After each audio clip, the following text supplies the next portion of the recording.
how can the traditional international system in which nation states through diplomatic relationships and negotiations are setting the rules, how can that cope with radical technological advances? In short, I think it cannot. It is impossible to rely on concepts that are centuries old but built for a completely different way of how the world functions.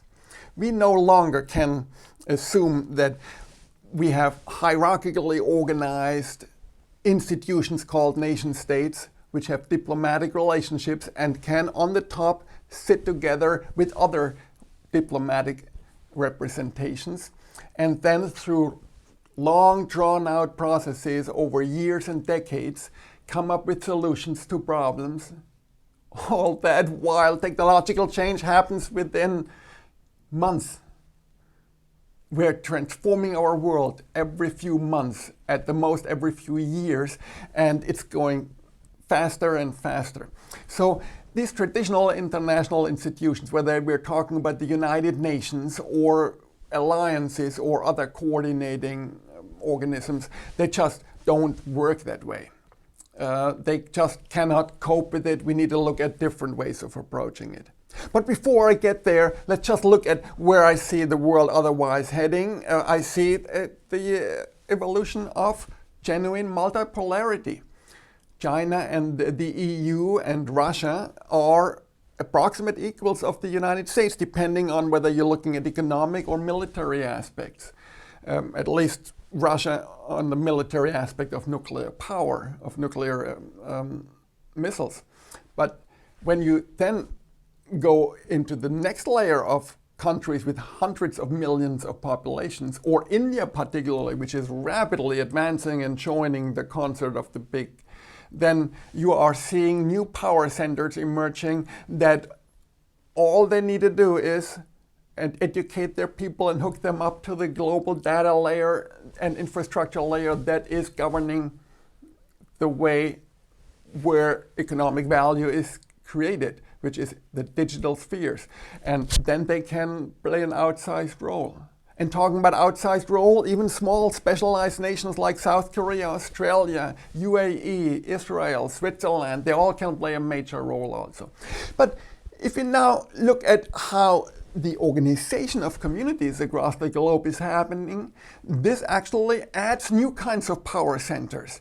And these new kinds of power centers are self-organizing in their own right, because now you get communities in metaverses organized through digital technologies and providing immersive capabilities in metaverses for specific purposes and for specific interests.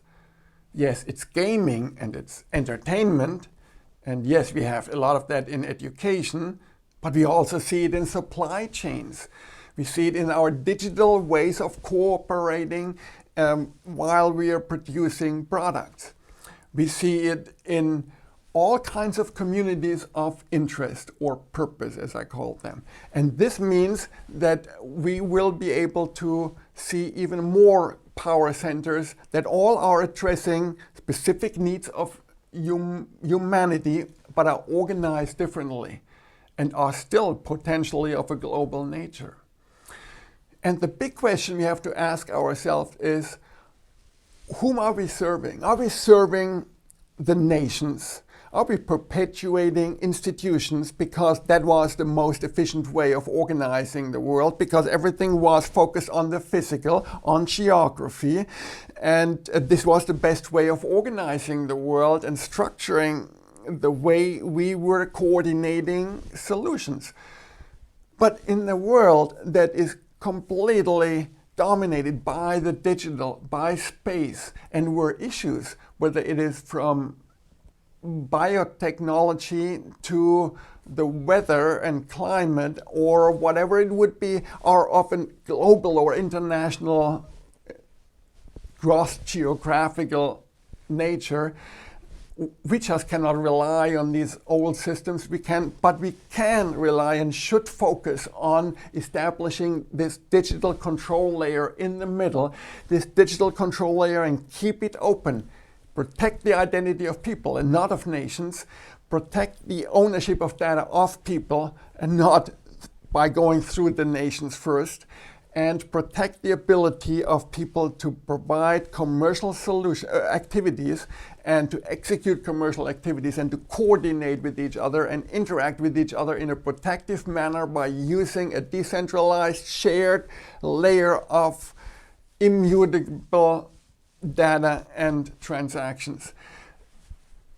This needs to be in a decentralized way, but in a coordinated way. And this is very technocratic. And I think that is where we need to head. We need to focus on the technocratic aspects of this infrastructure layer and then let the chips fall as they may by organizing the societies according to nation states, according to any kind of digital communities, or in any form that optimizes the well-being of the individual and of the social communities. If you want to find out more about this and my thoughts on them, please check out foreignaffairsforum.org and particularly Tectonic Essentials for Foreign Affairs, a course in which I dive deeper into some of these aspects. Thank you.